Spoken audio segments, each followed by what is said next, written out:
This is the Jabberjaw Podcast Network.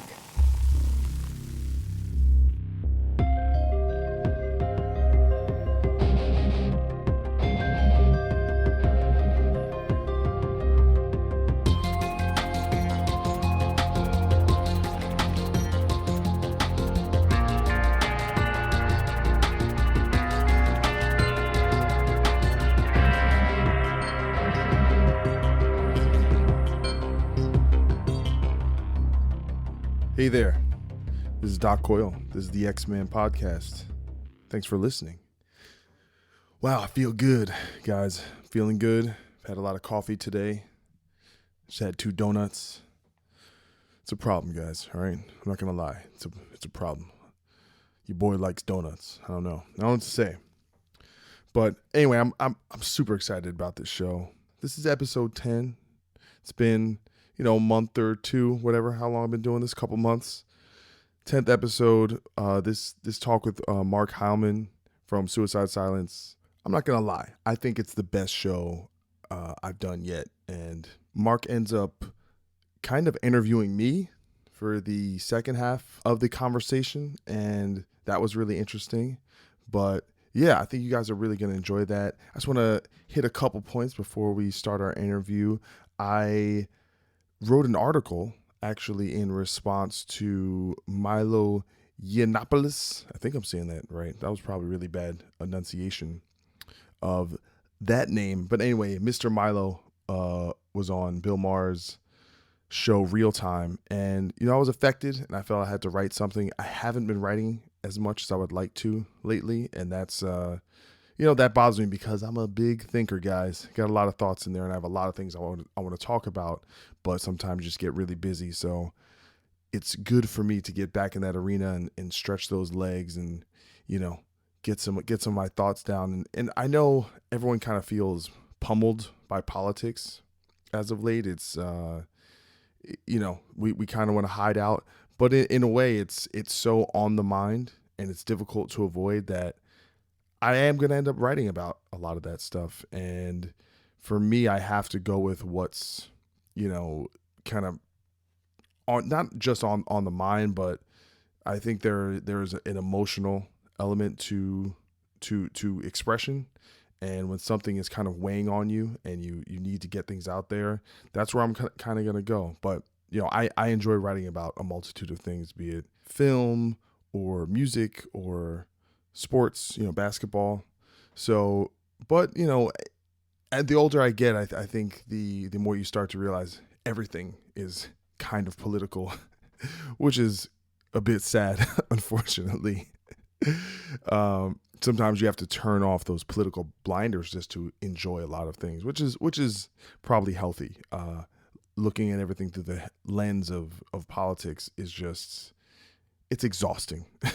So, I notice when I'm thinking about writing something politically minded, it almost stresses me out because I am fearful that I will, not necessarily offend people, but I don't want to come off as someone who is pulling for one side, even though, listen, I know which way I lean and I'm conscious of my biases, but I don't want that to be reflected. I don't want me to look like someone who is kind of blinded by rooting for their team.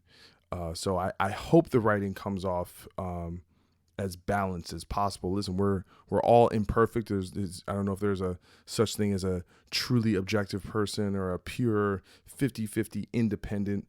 I think most of us are a kind of blend of a lot of thoughts and ideologies and philosophies, and whatever we end up with on the end of that is, I guess, who we are, at least at that moment, because it always changes. I know the person I am now is not who I was 10 years ago or 10 years ago before that. And that's kind of cool. You can reflect on kind of the ignorance of your past, and also you get to see things that never happened. You take an example like 9/11, something like that, where people in my lifetime, nothing like that happened before, and what you can't prepare yourself for something like that. So yeah, I love to keep learning and changing, for the better, hopefully. You can find that article on www.coyle.net, and it's entitled Milo on Bill Maher, and the cult of trolling. Anyway, not going to waste a whole lot of time. Just one thing, we do not have a sponsor for this week's episode. So if you're a band, if you're a brand, if you're a company, you want to get your product out to the X-Man listeners, please reach out to me via social media. You fans out there, please leave a comment, leave a rating on iTunes. That helps the show. I need that stuff. But definitely been getting a lot of love. We took a break, but now we're back. Anyway, check out this talk with Mark Heylmun of Suicide Silence.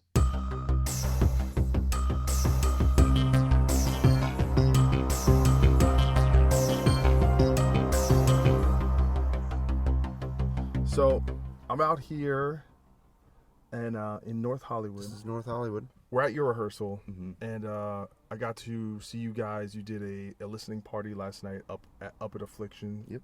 And that was a pretty awesome experience. Yeah, it was nice. It was cool. Fucking Jose knows how to throw a party.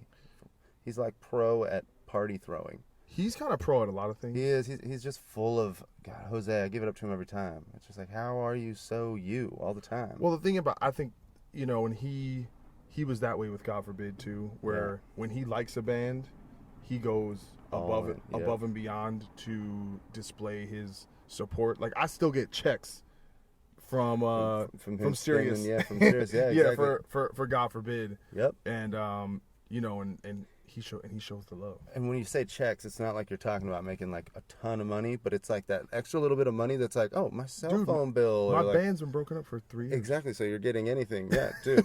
So anything is fucking... That's what I always say to him, though. It's just like, dude, the checks, like, I know you're spending it because it's like, that extra couple $100 every now and again. It's like, that's nice. Dude, and actually, I got a dope check not too long ago. Yeah? I'm not gonna say how much it was, but yeah. out of nowhere. But it happens. But thank you, the internet. Thank you for Sirius Satellite Radio. Thank you, Jose, man. Hell yeah. But anyway, so I'm watching you guys rehearse. Mike invited me down to the rehearsal, and I don't know. I had so many thoughts going through my head, like, listen, you guys rehearse. One, you guys are old school. Like, there was no click, was there anything, no backing tracks, and you guys, you jam, you'll just someone will start playing something, or you see Eddie, he'll just start singing some random stuff, and I don't know, it just made me think of this idea, maybe something that it falls on deaf ears, about the idea of like chemistry, that, because you've seen it, and especially like coming out of like the scenester world, where you'll literally see an entire band be replaced, or totally, and you can tell that you guys have been playing together for a million years. That's cool that you can and that you like playing with each other. Yeah, that's the genuine thing. No matter how much like we are a band of dudes that always are at each other's throats for different shit, like the bottom foundation of all this is that it's like we have grown to love each other around the fact that we're aware of that chemistry, like, and we all have friends, we all go jam with other people, but it's like, it's so obvious when I'm jamming with Alex and jamming with Garza, and like, it's been a developing process since the beginning, because when we first started, we were the cassette tape in a little recorder with fucking pillows and hoodies over it, and we would have to learn our songs and play them from front to fucking back, and that's how we wrote and learned our songs. Because if we left the jam spot without recording it, none of us would remember what we did. So. I remember that. I found all these tapes, and some of them were 4-track recordings, and some of them were just actually rehearsal tapes. Yep. That they would have at the hourly rehearsal space. And I found riffs. Yeah. And jams. I'm talking going back to like 2002, 2001, where it's so deadly. I forgot that we were that deadly. Yeah, dude. I was like, yo, we were like, I'm like, yo, we're so.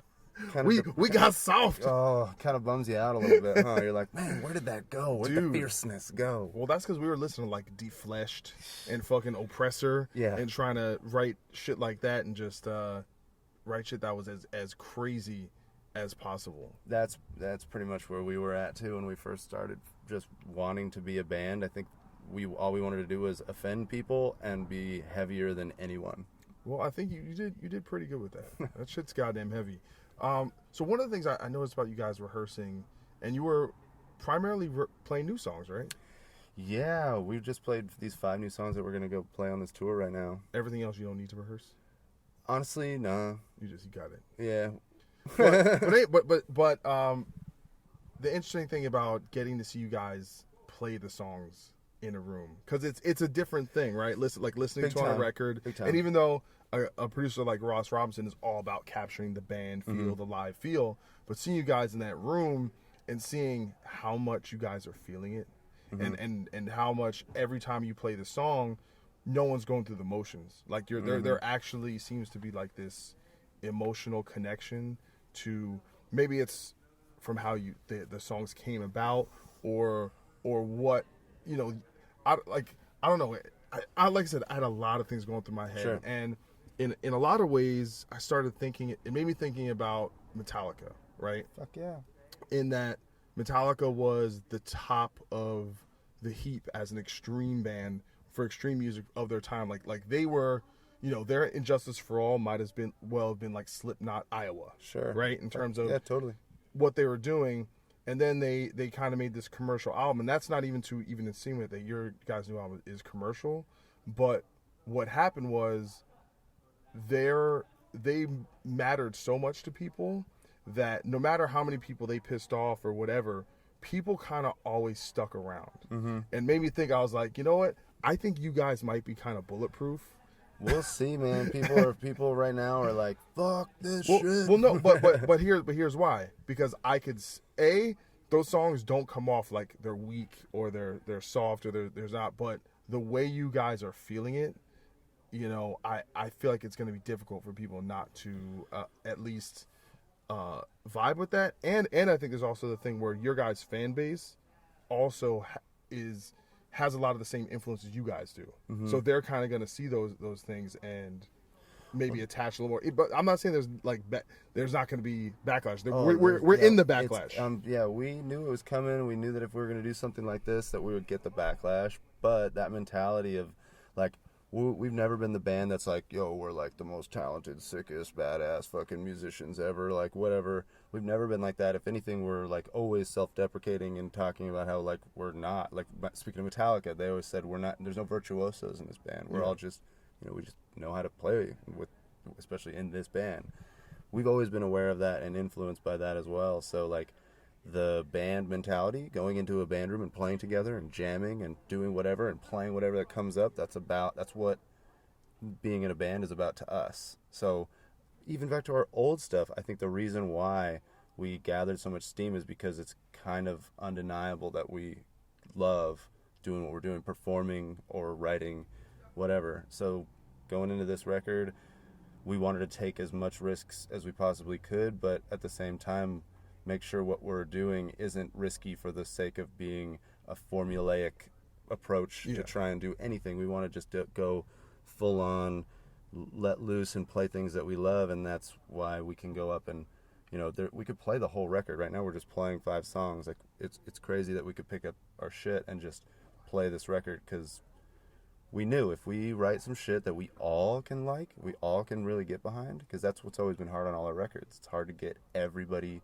on board for everything. Did you guys, was this something you wanted to do on the last record and you just didn't feel comfortable? I mean, I imagine it would have been a lot more difficult for people to accept Eddie had the style changed. First record, yeah. We knew we couldn't do it on the first record with Eddie.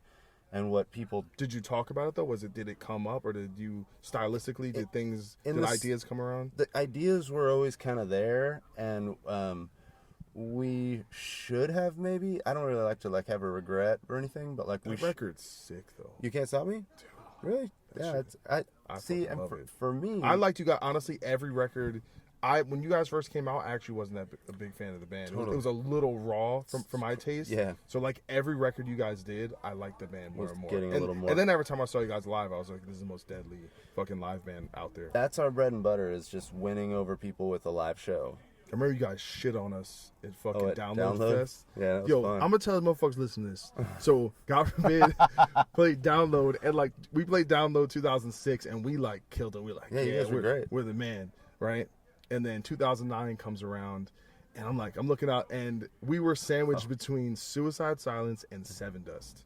Oh, I thought it was like a day to remember. Or something. No, it was you guys, us, and Seven Dust. I remember you guys played. It was so heavy, and I was just like, and you guys sounded so good. And we walked off stage and we're like, fuck, we suck. Dude, it was so sick. And I just remember looking out in the crowd. I'm like, man, there's a lot of Suicide Silence shirts out there. We were hot at that time, man. We were doing really good. Dude, it was no, but I think moments like that for a band like us were like, oh, there's a changing of the tide, and there's... Well, I mean, as I've told you this before, how big of fans we were. I saw Suicide Silence at one of the first times I ever saw was them opening for God Forbid before I was in the band. So when we were playing over you guys at Download, we were nervous as fuck. No, you didn't play over us. Oh, we played before? Yeah. You played before, but that's what made it so difficult Well, then maybe that's why I was nervous, was because, like, we're going to play, and then God Forbid's going to come up and just show everybody, like, what the fuck is up. No, that's not what happened. You guys put down the devastation, and people were like, God Forbid, they're all right. Hey, and then Seven Dust came on the shit on all of us. Yeah, totally. Like the prime festival band. That was a good time. Dude, it was fucking sick. So, kind of going back to I think the main theme, in terms of the public, is criticism, right? Mm-hmm.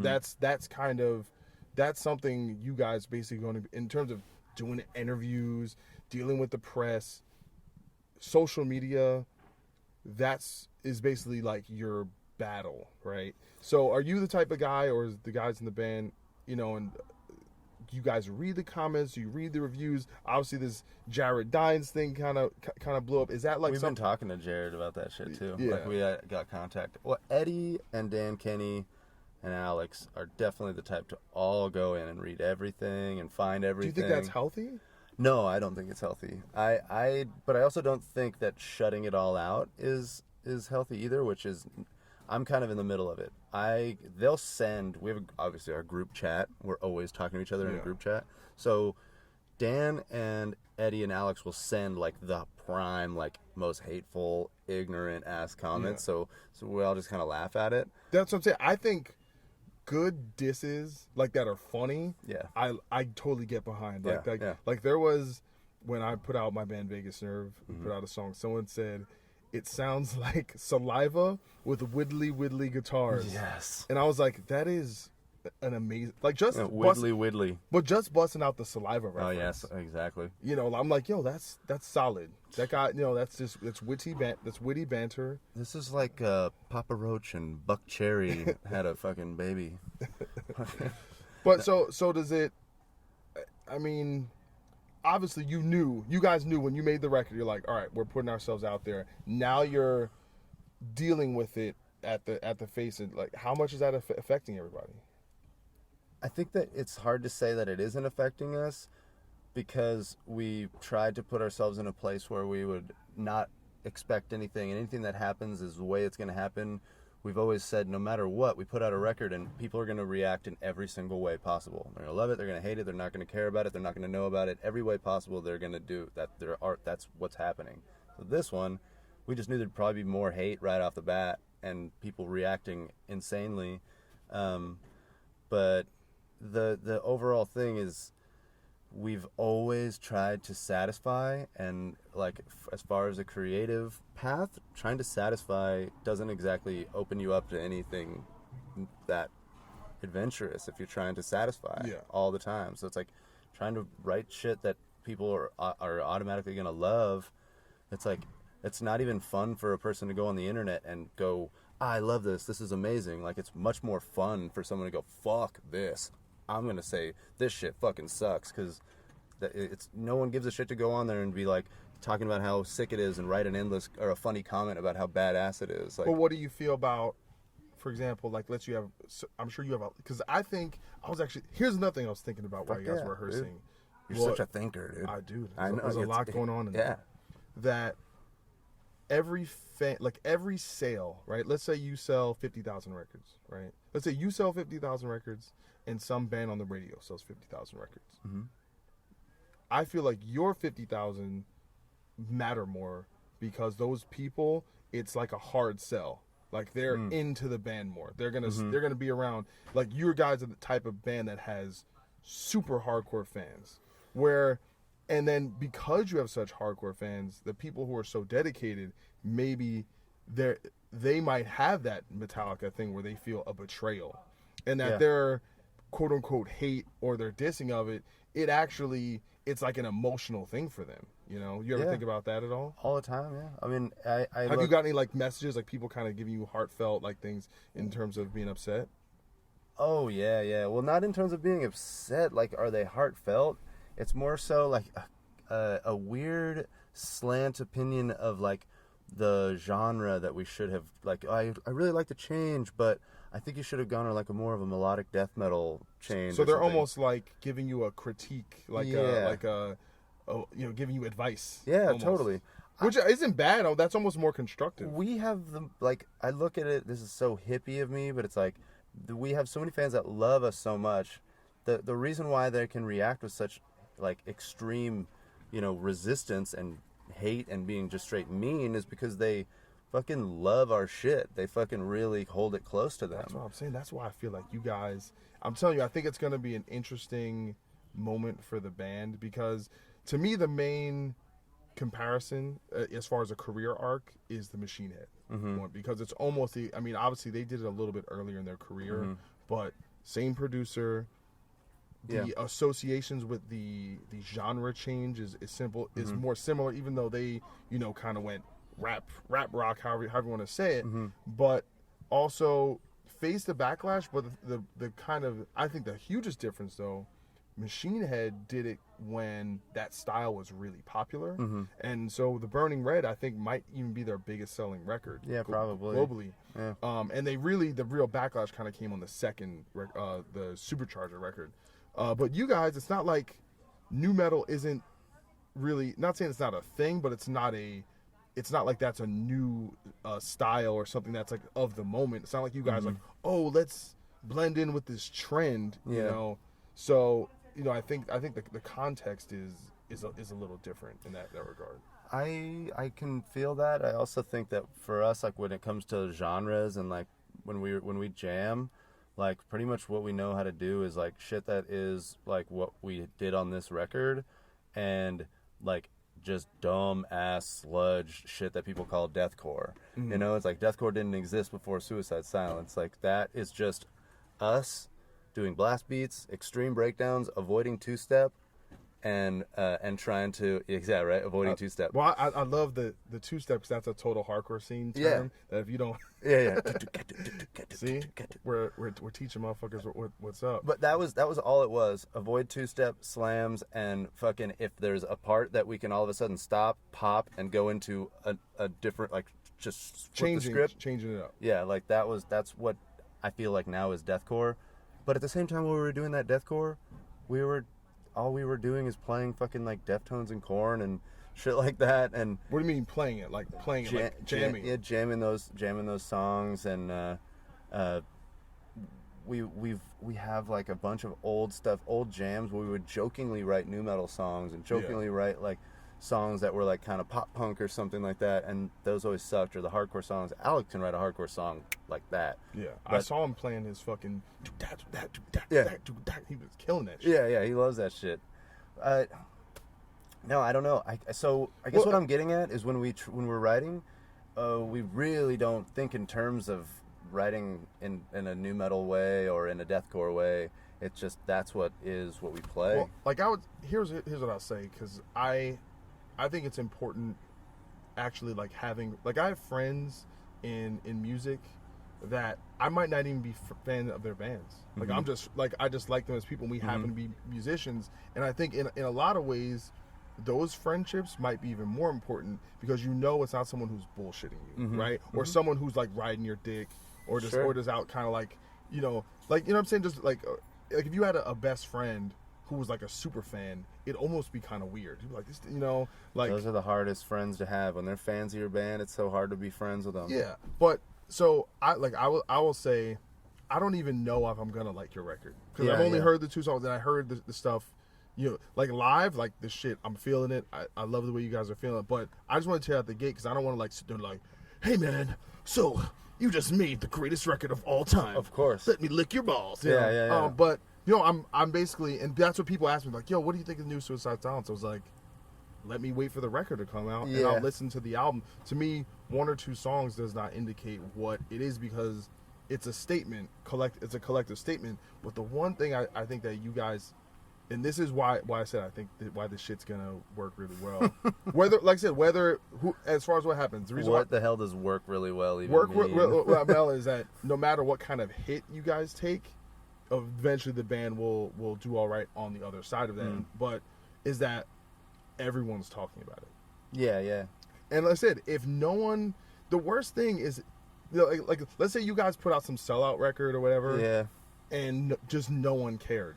That would suck. No one, like, that's what I'm saying. Like, that would suck. It actually is this topic. It's an insane topic, and the amount there's so many more people talking about it than ever before, and it's insane. And so many people are coming at us with like, I don't like your old shit, but this new stuff is great. It's like, all right. That's what I'm saying. But what it tells me is, wow, a lot of people care about this band. Yeah. Even if them disliking the band is, if someone like overtly dislikes your band, then in a way they kind of care about it, right? 100%. Like for example, there's a lot of people who don't like a band like Nickelback, but they don't actively go out of their way to like shit on Nickelback. It's kind of just it's just there, you know. Totally. But there's this kind of activity around it that I just find fascinating. Haters make you famous, dude. So many people hate Korn. So many people hate Five Finger Death Punch. Dude, I was just about to say that. You know, like, but here's about Five Finger. It's like active. Like they're active hate. yeah. Like there's they use it well. They're always being talked about. Always. You know. Always. And like I said, then that only happens if people actually give a shit about the band. So that was one point I wanted to make. Yeah, it all comes from love, dude. Like I was saying, it all comes from how much they fucking appreciate it, and that starts with us, dude. That starts with us loving what we're doing. That's 100% what I think has happened. Like, we love our shit so much, we in turn have got a lot of people that really, really fucking love us. So I'd say, like, and listen, having not heard, actually I did hear the whole record yesterday, but obviously it's like we were all partying. Yeah, there's a bunch of people, shit, so you know, and it's really diverse. That's the one thing I noticed. But if I had to have like one criticism, and this is what I would say, and this is kind of using Machine Head as like my criticism of them, sure, that it wasn't necessarily the sonic change or songwriting change, and it wasn't necessarily even working with Ross. I think a lot of it is the mix, right? So let's say, and I'm not even saying you guys who should mix the record, but I imagine if Machine Head would have gotten Colin Richardson, who had done the other records, to mix the Burning Red, it would generally, even though the songs were different and the vibe was different, it would generally sound like a Machine Head record, so they would kind of accept it. So I was wondering, Colin Richardson doing a Ross record, it's like two completely different kinds of people. It would turn that raw sound into this, it would make it more. But no one's ever done it. Yeah. I don't know. No, that was Iowa. Iowa was, didn't Colin Richardson mix Iowa? I don't know. I think so. I think that's, I could be wrong, but that record sounds pretty fucking savage. Yeah, Iowa is probably one of the best he mixed All Hope Is Gone. I know that. But Rick who produced? No, Rick Rubin produced Volume 3. Yeah. There's never been a Ross Colin Richardson combo? I don't know. I don't know either. But anyway, that's not even the point. I'm not even saying sure. Colin Richardson should be the guy. Your criticism is kind of like the mix might turn people off because it's so abrasively raw. It's abrasively different. Yeah. It's a completely different approach. Like, for example, like today I was listening to the songs on Spotify, and it has obviously all the most popular songs. So it'll go from Doris to another song from like the previous record, and that difference sonically is so noticeable. Yeah.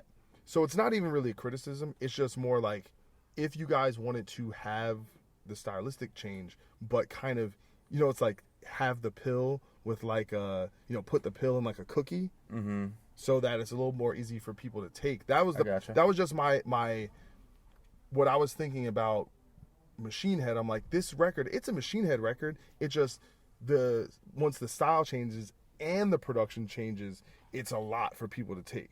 Yeah. So it's not even really a criticism. It's just more like, you know, because I noticed this with a lot of bands. Like, you look at a band like In Flames, for example. They changed very slowly. Yep. It took like 5 records. Yep. So Yep. by the time, so obviously there's a lot of people hating on the way they changed, but they did in a way where it wasn't all at once, you know. And Reroute to Remain was pretty different from like, you know, as far as well, I don't remember what was before Reroute to Remain. I remember, Clayman. but like Reroute, I remember that came out. I was like, sounds like Marilyn Manson or something. yeah, but the thing is, it was a diverse record. They didn't come true. out the gate. Yeah. You know, to me, they had like Slipknot influences. It was all. But I'm saying, but And generally, here's kind of where we're not that calculated of a band. Yeah. But this record kind of seems like it was more calculated the more I think back, because we knew we wanted Ross and Joe Barresi to be the dudes that did this one. Oh, I got a quote for Joe to mix my band. Yeah, a quote as in he told you how much money it would cost. Yeah, that's a lot of money. It was a good amount of zeros. Yeah, it's a lot of money. I know. That's he good though. It's partially the reason why there's 9 songs on the record. No, yeah. No, that's true. No, but we knew that we wanted them to be the people to do it, and we also knew that releasing singles was going to be hard because the way that it was going to be so sonically different, it had to be listened to as a piece. It had to be the record that you listen to it and know that it's a completely different record than anything we've ever done. So it stands alone from everything else we've ever done. We knew we wanted it to be the record that everybody, doesn't matter if they end up loving this record or hating this record, we just wanted to throw a wrench in our catalog. To me, it doesn't sound, calculated. Like, to me, it sounds like you guys were like, you know what? I don't give a fuck. That's pretty much where it is. But here's what I was thinking about. Like, and this is Doc Cool, the businessman. Yeah. All right. Not that I'm much of a businessman, but I'm the one of those guys who studies career arcs, and like, when you're trying to have your band make it, you look and see, oh, why did that work for them? Why did that not work for them? And I remember going to see Anthrax, and this is when John Bush was in the band, and they tried to do this tour where Joey Belladonna came back, and they did like dual sets where like they did the old songs and the new songs, and last second Joey Belladonna split, and they were supposed to play Irving Plaza in New York, and they ended up at the Bowery Ballroom in front of like 150 people. Oh, damn. And that band struggled near the end of their run with John Bush. That era, yeah. And I'm not saying their retreat to getting a new singer or going back to Joey was financial, but I guess the question would be, have you ever thought about the ramifications of like actually like that, if things did go down south and all of a sudden kids weren't showing up, and also have you guys ever thought about that, like, or ever worried about anything like that, about like actually affecting the size of the band, or all of a sudden now we're not in a bus, we're in a van, or all of a sudden we're not, maybe the record sales aren't going to be there. It's a hard thing for people to understand that, like, from being within the band, like, none of us look at our band like we're massive, and we're not able to even. You guys are deathcore platinum, all right? Well, yeah, right. Fucking the kings of deathcore, like the biggest deathcore, the biggest band of the tiniest little genre. But not for nothing, that means something. That is a big, because everything's run by niche now, and you guys are the king of your certain hill. But it's so hard when everybody wants to be on the king of our certain hill. We can't headline and have any band not want to be like, well, we want to co-headline. Yeah. Well, it's like we've been stuck with that shit for years. So for us, our name, our bread and butter is getting on festivals, getting on the biggest shows that we can, because we crush no matter what audience we play in front of. Motherfucker, I know, Slipknot, or not Slipknot, Knotfest. Yeah. Dude. Oh, insane. One of the best shows ever. You listen, there was some, I think you guys went on after Immure. Yeah. Who crushed. Like, they killed it. And then you guys came on, and I was like, yo, this shit's over. That show, it was like a, and not like, just for everyone, I thought your guys' set was the most, just, not even the crowd was crazy, but the way you guys came out was like, you were making a statement. It's our home. That's where we're from. That's where I went and saw every fucking Ozfest. So it's like, when I'm there, I'm like, very much living as a child on stage, like, just fucking murder this, like, you're here, this is amazing. But fuck no, dude. I don't think we think, if the people stop coming to our shows, that fire that is our live show and us playing songs with conviction and caring about what we're doing, not being the band on tour that fucking hates being on tour, like, getting on stage and killing it. Doesn't matter if a bunch of people say they hate the first 2 singles and they fucking are gonna bail on Suicide Silence forever. I still feel very confident that they're going to listen to this record and they're going to see that there is something going on and they're going to want to check it out eventually because we will be on a show. Then they're going to come see it. Yeah. And no matter which way you cut it, I do see some people staying home or being hesitant to come out to a show until they hear the whole record. But it's just it's a part of that risk, and we'd rather take that hit and feel like we did something that was pure for music and not just adhering to a stupid scene that like it's, and all these kids and fans, like these are our, if they're our fans and they're gonna say fuck you for doing this and feeling like we turned our back on them for like changing or whatever, it's like they weren't really fans to begin with, you know. They're listening to it for themselves only because there's some feeling they're getting that it's like they own this feeling they're getting from our music, and it distances themselves from like us as a group that makes music, not just plays breakdowns. Well, I think, listen, you have to give people the freedom to kind of just be people. Like I'm the same way. Like I get, man. Like, that's a big purpose on this record too.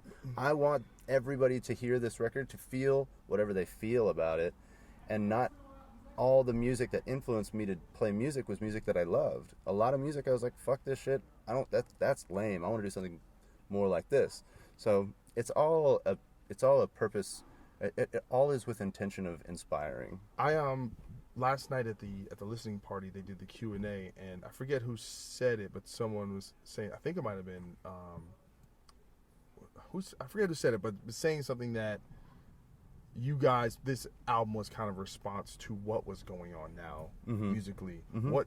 I mean, are you willing to kind of speak to that? Like what you kind of see out there that you don't like, and you don't have to call out bands, but just musically, like what you guys were going against. Putting rules on your process, like how I said, do it 2 steps, you know, like we did it to ourselves, and then looking around and seeing so many people where it's like you could, and formula. You're talking about formula. Not necessarily just formula, but adhering to the fear that if you do something that isn't what you have done in the past, changing a little too much, like there's a song on our new record, it's called Conformity, and like we basically are saying in the song, like conformity is the secret. The reason why you're gonna freak out when you hear this record is because there's so much formula and so many things that people are sticking to that this record was easy for us to shock you with because it's so fucking sterile all around. And it doesn't matter if I'm talking about the recording techniques, the formulas to get on the radio. There's so much like just method and no madness. Yeah. So, like, I was talking to, you know, I forgot who I was even talking to about this. Some people just, maybe they need to start not writing music for people. Stop writing music to make people, like, come and be a part of something. Like, just make music because that's what is going to make you feel good. And that was also a part of our record process. Well, we're going to throw this shit in the ocean. No one's ever going to hear this record. We'll just pretend that no one's ever going to hear it because... Well, I think your guys' connection to it, and speaking of process, like I said before, you guys are old school. You get in the room, you vibe off each other. So, like, I'm involved in situations musically where now I'm... God forbid, used to do that. We used to write in the room, and that created a certain vibe. Now I have a band where half the band lives across the country, or I'm doing co-writes for other people, and I have to sit there by myself and come up with something, and you're not going to get the same energy. Not at all. And that's where different kinds of talent come into play. Like, I'm not the kind of guy that can wholeheartedly come up with something that I love without having my band go, oh, that's dope, I like that, let's play you need that immediate feedback. I do, and it helps. But when that becomes an immediate, or you expect that from a bunch of fans or people that are going to listen to your music, then I feel like that just interferes with the actual openness of you. You know, you're not being open for yourself. You're being open to try and satisfy for people that aren't the people you're playing with. Yeah. You know, and I don't know. We have always tried to satisfy the fan of heavy and fierce and brutal, and that has made us all just kind of see this the flatness of our scene. You know, that's well, I know with God forbid, one of the issues, like, we changed a lot over the course of our career, and like I said, we did a bit slower. But I know we had a situation on our first couple records where we were told, oh, these opportunities are not available to you because you're too heavy. You know, you know, our manager at the time also managed the band Thursday. He managed Shadows Fall. You know, and they were out. Thursday was even more accessible, but we were basically told, oh, this isn't available for you. This isn't. And I'm not gonna lie, that affected how we didn't want to feel marginalized, and we wanted to say, oh, you know, because like I said, our favorite bands were Metallica and Machine Head and Pantera and In Flames, and these bands who were more accessible and had more groove. And then we started playing bigger shows, doing festivals, you know, and all of a sudden did Constitution of Treason, or what was the one that like you saw results from or negative results from? Because Gone Forever was like fucking badass. Yeah, but well, it all depends how you look at it. There's kind of three different eras of the band. There's our first record, Reject the Sickness and Determination, and that was when we were super hectic, all over the place, very thrashy, very, you know, Undo as fuck too. Undo? You guys were underground. Oh, like, Undo. Yeah, you guys were like, that was like the days. But Determination, we toured like maniacs and sold at the time like 20,000 records, which was over everyone's expectations. But in a weird way, we did that, and then all of a sudden we did like a headline run, and it was us, Bleeding Through, and Avenged Sevenfold. Brand new, and every show shot 50 people, 100 people, and we were like, and for us that was like, oh, I guess no one gives a shit. Like, we sold all these records, but somehow we can't translate that into as big a fan base. But unbeknownst to us, though, we actually did make an impact. It just didn't show itself on that tour. We ended up doing another, after we had already recorded Gone Forever, we did this tour with a really great lineup. It was Walls of Jericho, Blood Has Been Shed, and I think Full Blown Chaos. And then that tour was like, you know, all of a sudden now we're drawing 300, 400, 500 people. Obviously it was a great package. It wasn't just us, but we held it down as a headliner. Like, and all those, it was like, oh, that record Determination did make an impact, but it took some time to kind of set, and it also had to do with playing with the right bands, playing the right venues. Anyway, so, but by that time we had already kind of changed our sound and become a bit more groove oriented. There was more melody. You know, we kind of, I'd say, blended into the new wave of American heavy metal backdrop, I'd say. But Gone Forever came out, and MTV2, Headbangers Ball, Ozfest, and all of a sudden we saw a big, you know, the band became like a legit band. So then there was that era between that and Constitution of Treason, when all of a sudden we're like, oh, we're on the road, we gonna make it. And then we put out Earth's Blood. How was that process though on Constitution of Treason? Because I know for me as a fan, when that came out, it was like, this is different. Like, this is well, that was different. All right. So Constitution is really interesting because it's the only record we wrote and recorded really quickly. We essentially put out Gone Forever in the spring of 2004, and then we were writing Constitution by January 2005. Was that because you knew that there was like success on Gone Forever, you wanted to write it more like quick? Basically, we had a big shakeup where we lost our manager and we almost lost our agent, and we basically had our whole record cycle screwed up because of that. Where we didn't have a follow-up tour to capitalize off of all the stuff we did. So we're like, you know what? Let's right now record in these months, and then we had the record out that fall.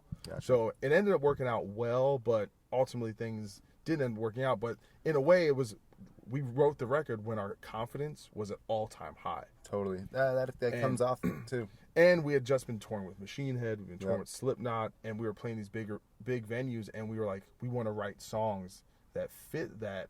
And then we also wanted to, like, you know, I think in some ways there's aspects of that record where we blended in with other things that were going on. But then there was other things in that record where we really did things that I don't think anyone else was doing, you know, that I don't know if, not saying we didn't get credit for, but I don't know. Like I feel like when we really stretched our legs out, it went over some people's heads. What do you mean? Like what particular things? I don't know. I just think our thing, and this is one of the things where we have in common with you guys, is we're a really dynamic band. You know, we know how to bring it down and then explode, and we really got into mess around with vocal harmonies and making the stuff more. I don't know. There's something about that. Constitution had a lot of harmony. Like we were a feel band. Yep. Like when we dropped something, it was like, just that. People can't see if I'm scrunching my face or Yeah, making that exactly. nasty face. I feel like you guys when you guys drop a groove, it's a fucking groove. Yeah, like it's fucking. That's what it's all about. And that was our thing about being dynamic and tasteful, and then really stepping out. So I don't know. I don't know. I have a very difficult time with that whole. We should have been. I think that's all bullshit. Shit happened the way it happened. Right. It connected the way it was supposed to, and if it didn't, then you probably weren't good enough. How much? I'm keeping it real. Yeah, right. Should have wrote a better record. That's what we always say. Yeah. Should've It's like wrote a better record. so, and I can look at what didn't work out and what did, but at the end of the day, it doesn't matter. You can't do it over again. All you have is the work. And I'll say this: within the whole Spotify, YouTube era, guess what? If the shit was the greatest, right now I would go on Spotify. There'd be 9 million views. But guess what?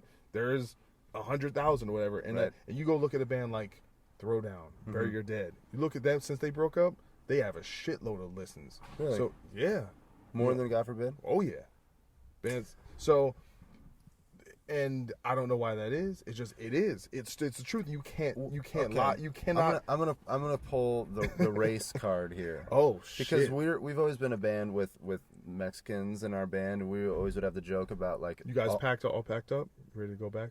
What do you mean? Oh, what? Oh, fuck. Oh, yeah, we're ready. Yeah, we're all. You guys. Yeah, dude, we're actually Executive we're order, helping. man. We're helping to fund the wall. We're Oh, putting it okay, all guys. together, yeah. Okay, We're send saving a our check. pistols. Okay. All right, good.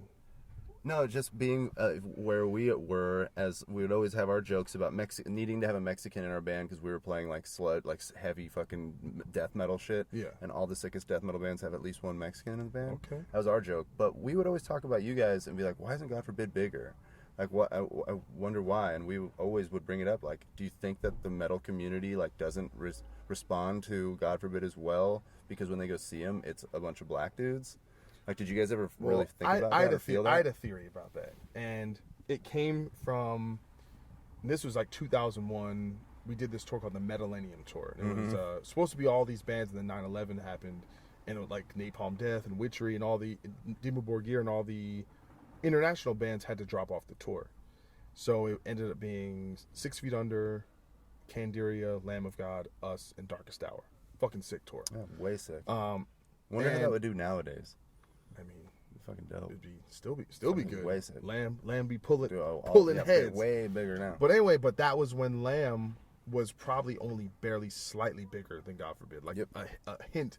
But what I saw was the way, and this is when when you talk about branding, and that's what I think like merchandise sales is all about. Merchandise sales is about seeing a band or liking a band and saying, hey, I want to represent that. Yeah. I want to go out and wear that as like an emblem, and it's kind of, it becomes part of your personality. Yeah. It becomes part of your identity Fuck yeah. when you put on a t-shirt. And what Lamb of God did was we would be in like Oklahoma or we'd be in Kansas, and those guys, for the most part, men, that would go to that show, they would look at Lamb of God, hear those songs, and they'd be like, those people in that band represent me. Sure. And I feel like they couldn't, even if they saw God forbid and liked the I see music. where you're going with it. I think from an identity Hard standpoint, to identify with it because it's not. well, them. it's just it's not an intellectual process. Yeah. It's a gut feeling, Totally. and there's nothing wrong with that. It doesn't Yeah. make them bad people. Does not make them racist, but it just makes them a little. It's like that 30% more of like, that's the thing, and that also is a testament to Lamb of God just being a special band, and there's a reason why they are where they are, but also why I would notice how we would kill it and maybe the merch sales wouldn't be there, or we would, we actually, record sales wise, we did well. Where we struggled was selling tickets as a headliner and merch sales in comparison to bands of equal size. Right. And listen, that it could be a lot of things, and the thing is, you'll never know. There's no way to do a scientific study Yeah. to why is this, and like I said, and I said this for just about 20 minutes ago, we might have just been not good enough, and that not being good enough like I said, it might be 5% not as good of. It might be 2%. Yeah. But how do you fucking figure like it out? to me, someone can't say, "Yo, this is the God forbid song that should have changed the world." I don't know that song. Maybe to someone else it is, but I don't know. I don't know, because I'm in it. I can't be objective about it, and I'll go back and sometimes I'll listen to shit. I'm like, man, this shit's pretty dope. Or sometimes I'll go back. I'm like, B minus. Hey man, Gone Forever, dude. Such a sick record.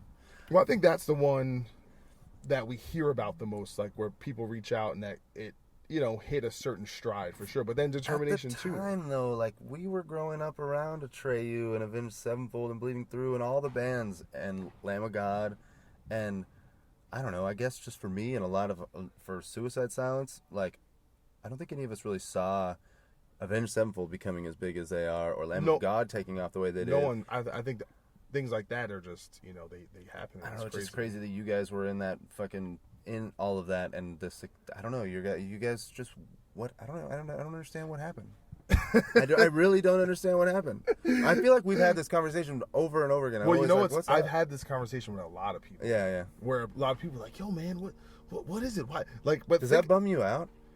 It doesn't bum me out.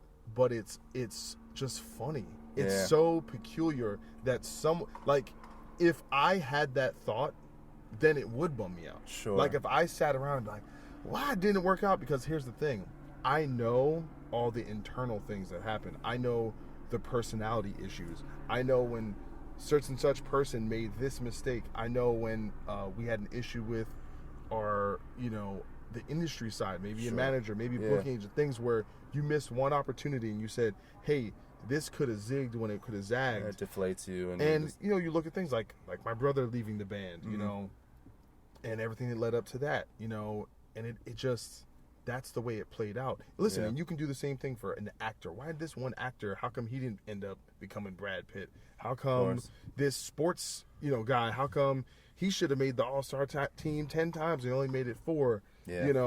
And I think as that person, if you sit around and think, why didn't that happen? You're going to be a miserable fucking person. You guys are so going to get back together one day. Who knows, man? It's a tough road right now, man. We are all spread out. Everyone's doing, people raising families and your brother's like checked out. He's not going to do it, huh? the infamous Dallas question everyone wants to know. Yeah, dude. Dallas is, haven't spoken to Dallas in a while. So that sucks. I'm sorry. It's no fun, but it's unfortunate because I didn't quit doing God Forbid because I didn't want to do God Forbid. Yeah. I quit God Forbid because we were not able to actually actively do things in the way I wish that we needed to be doing them. I quit because I wanted to do the band, not because I didn't want to do it. Wow. Yeah. And that's fucking deep, son. Fucking deep, bro. Damn. But and listen, and I don't say that as a disrespect to anyone else in the band. If they were here, I would tell them the same exact thing. And I love all the dudes, but at the same time, I started a new band, and it didn't sound like God Forbid. It wasn't heavy. I left that at the same time as well, not wanting to just do that, because I feel like there was this thing where, so the album I felt where we really stretched out was an album called Earth's Blood, and that was that album was kind of a reflection of feeling like you said, where the metalcore fucking box ran out of fucking corners. Yep. You know what I'm saying? You're like, and you're like, you guys went more progressive. Yeah, well, it's that, but also saying, all right, this is just, we can do this thing. All right, breakdown goes here. Yep. Cool harmony guitar solo goes here, and it's just, you're just going through the motions. Yep. And it's what's interesting about it. And you're like, then bands like you guys come up, bands like Periphery come out. You see heavy bands actually doing interesting things, like in a way more, or even like I remember that was it Whitechapel, from Exile, and like we did Mayhem with them, and they were so crushing, and we're like, and sometimes you're like, oh, they're doing heavy better. Yep. And we're like, so why do something where you feel like you're doing something it's not as real, it's not as fucking angry, like they're kind of they need to be doing that. Yeah. And then the same stuff you were doing, like you'll play an old song live and people don't react the same way. They're not like, it's like a drug that it doesn't get you as high as it used to. You know, the potency. You know what I'm saying? Yeah. Like, you know, you just seem like, I've never done drugs before. I don't know what you're talking about. Exactly. No, but I'm saying, but you know, I bet you like Diamond Head back in '81, they'd play and they'd be like, you know, it was the heaviest thing of all time. And Metallica comes out and fucking. That's what I'm saying. Yeah. So it's that thing of, are you the band where the drug never stops working, like Slayer or Anthrax, or are you the band where people are like, yeah, man, it's just kind of shot. And I'm not saying that we couldn't have done it and that there isn't a desire for people to see the band, but if I was ever gonna do it again, I'd want to, like, there's this video floating around from 2004 in Japan. We played with In Flames, and dude, we're so on fire. Yeah. Like the way you guys are now, like the way you guys approach it, because I felt like dudes in my band, they're like, we weren't bringing it like we used to, and it's like, to me, it's like, what, if it's not gonna be, if it's some watered down version, if it's just dudes going through playing because they're trying to get that check, playing because they got nothing else, what's the fucking point? That sucks completely. What? Okay, so Earth's Blood though. Do you think you went too far, or did you not go far enough? I loved it. I would have preferred. But the response though, it wasn't. Or the band was starting. Mixed bag, man. Mixed bag. It was. I think critically, it was probably our most well liked album. Like, critics loved it, and I felt that we could have done a lot, but then Dallas quit, and it hurt the. You know, and I kind of went through a personal meltdown, and of course, and we did all these big tours. But the thing is, like I said, on the ground, people, I could see those, because we did that Mayhem, and it was the whole side stage. It was us and Trivium and All That Remains, and then all the other bands were all super heavy, and we were just like, you guys were sharing a bus with Behemoth, weren't you? Yeah. And I remember I was there hanging out. I was like, oh, and you just saw bus. it, and it was like people just weren't feeling it. Like, we were like, we have some good shows, but we weren't selling any merch. You know, it was like, you know, Black Dahlia was like, hey, we did 5,000 of merch. We sold like 8 T-shirts. Yeah, damn. And you listen, and you can't argue with that shit. Like, you can't sit there and like, oh, you know, it's going great. It's going, you know. Was that when Matt was in the band, right? Yeah. So were you guys phoning it in? Was the flame gone? Were you guys having fun? I think. Well, I wasn't having fun. Then there it is. No, I was miserable, but that tour was like a big financial disaster. Yeah.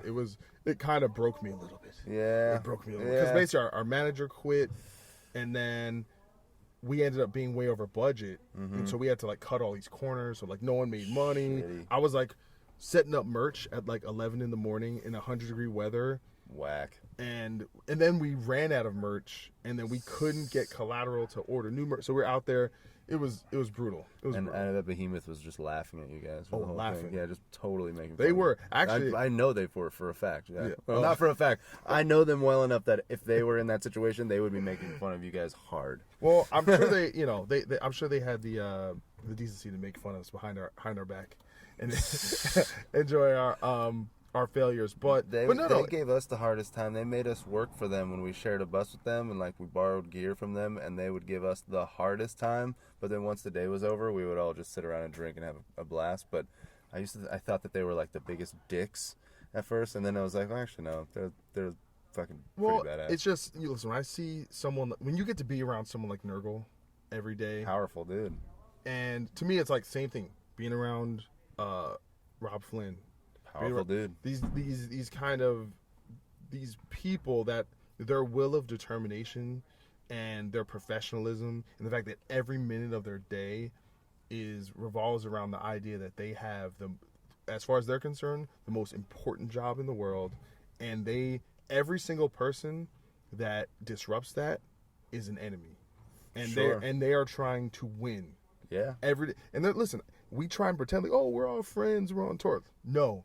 In the metal world, everyone is, especially on festival tours, it's like we're trying to win. And if someone else is crushing you, if they sold 39,000 T-shirts and you sold 4, they won, you lost. Yep. You know, because we're all fighting to sell. Like, people can only buy so many records, they can only buy so many T-shirts, they can only buy so many tickets, and especially in those environments, no one has an advantage. It's an even playing field, right? So your worth you know, and what you're bringing is evident, you know. Listen, like I said, I'm not gonna say you know, I've seen footage from us on that tour where we fucking destroyed, where we're like Mayhem. mowing it down.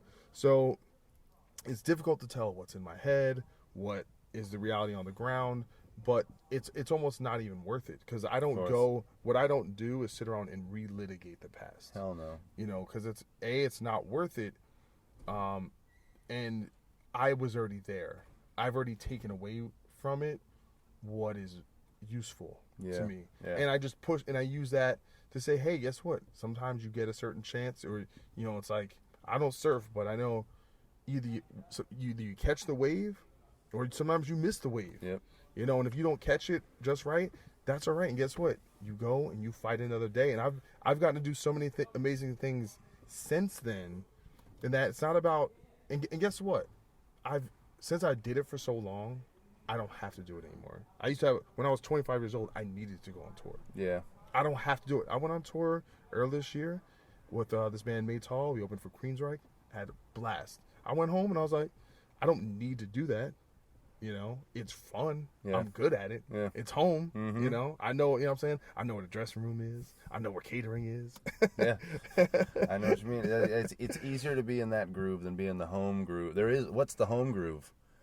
That's fucking, you can do anything you want. When you're on tour, you're like, I could go eat, I could go hang out, I could go fucking take a shit.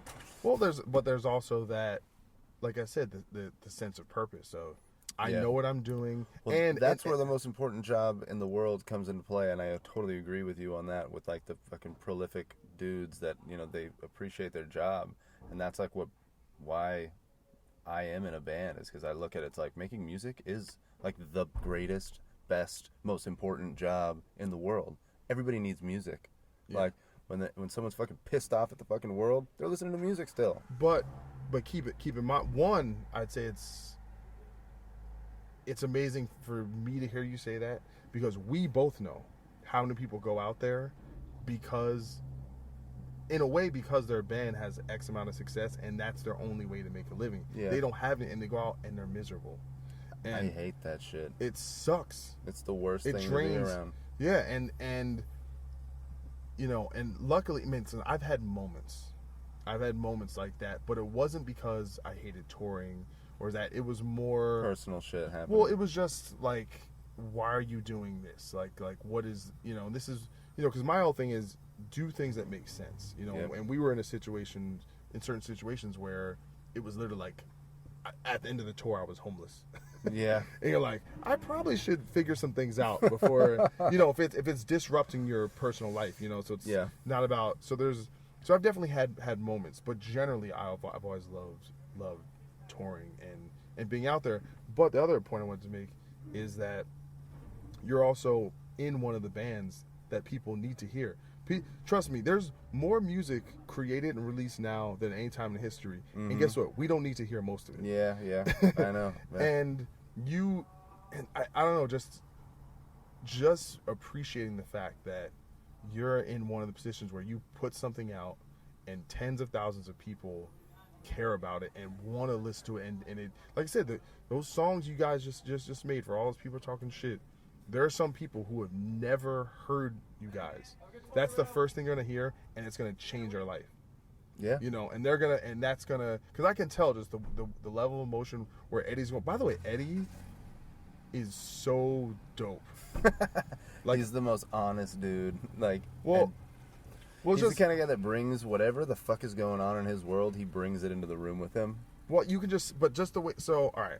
I've been lucky enough to be around some really awesome singers, and just from, you know, I know there's all these screamers out there who can't really sing, mm-hmm. but then they start singing because whatever, they think that's what they need to do, or someone else is making them do it. The label, all right, you got to sing, and they're like kind of not good at it, and they kind of struggle. But Eddie's a singer. Yeah, he's a great singer. Like like I saw him in the room. This dude is just busting shit out. We're fucking playing Stone Temple Pilots and Alice in Chains, and then on top of that, the technical ability as a screamer that he can do all his and he's singing for hours and his voice doesn't even go out.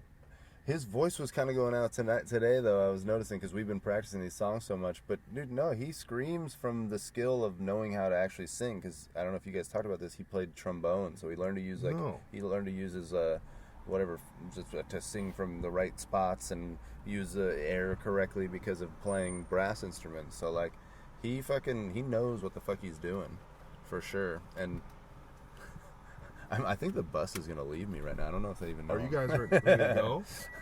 Getting close to it. I'm making noise over here.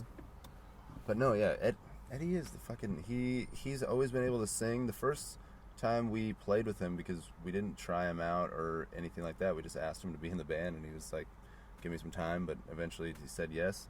When he first came to play, like, we played the most whack, crazy shit like ever. We were playing cover songs. Yeah, we were just busting out like 311 and like Incubus. Oh, Incubus isn't whack, but like to most people, you guys are playing fucking Sublime and 311 and shit. It's like, yeah, it's fun. That's you know? how I know you guys are from California. Yeah, exactly. Like we were playing just weird stuff. We were playing like Blink 182 and stuff. And he was singing it. But that's also the other thing. That's why it's fun to be around a guy like that. Like she's so honest and always open and just down to do whatever and not afraid to let people just feel whatever they're gonna feel based on whatever the fuck he's gonna do. Because like he's kind of like a Mike Patton. Yeah. Well, it's not even outside of the ability, but I just mean in terms of how someone approaches their craft and how he hones in on what he's doing as a singer, and the performative aspect is like it doesn't matter that there's other people there. Mm-hmm. Like he's totally enveloped in what he's doing, and that's the thing. I was like, yo, he's a real dude, and that's the other thing where I'm like, listen, no matter how I feel about the record, like I said, I haven't listened to the whole thing on my own, but what I think bodes well for you guys is, in a way, it's like an atom bomb, right? It's gonna it creates a lot of damage, but it'll clear the area. So now you guys really will be able to do what you want, and you don't, like I said, you don't have some motherfucker who's like wah, wah, wah, or whatever, or who's like singing the tracks. Yeah. Or you have a real singer who can also scream as good as fucking anybody, and don't, like, in a way, I think, I don't know, I'm almost interested to hear what the next record's gonna sound like, and the record after that. Same, dude. Same. I think it's gonna get even more interesting for you guys, but I don't know, man. I'm feeling pretty good about this talk. I really appreciate you absolutely doing this. I don't want the bus to leave you. I know. I just was like, shit, everybody's leaving right now. They won't leave you, man. No, they won't. Stage right. You know what I'm saying? Yeah, right. They need me, dude. That's what I'm saying. I'm stage right too. All the stage right motherfuckers gotta stick together. I'm there, dude. All day, every day. Stage right. All right, but thanks again for coming on. I love you. Thank you, Doc. Yeah, I love you too, man. Really appreciate it.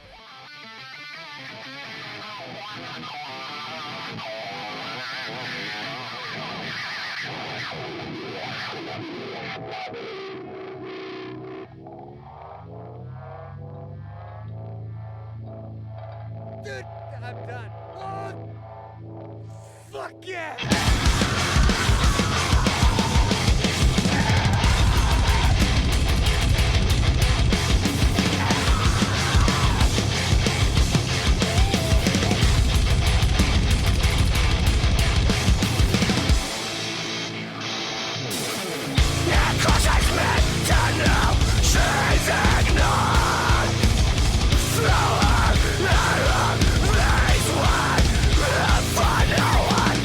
Sorry!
Big thanks to my good friend Mark Heylmun for coming on the show. Yeah, he's not a real X-Man, I would say, but the truth is, I'll have anyone on really that I think will make for a good conversation and has an interesting story. So big thanks to him. Yeah, that was their new song called Doris from their self-titled album, which comes out this Friday, which is February 24th. So if you enjoyed that, definitely pick it up. I'm going to be seeing them in Southern California the day the album comes out, so that should be fun. Anyway, thank you guys for listening. I hope you enjoyed that. Mamba out.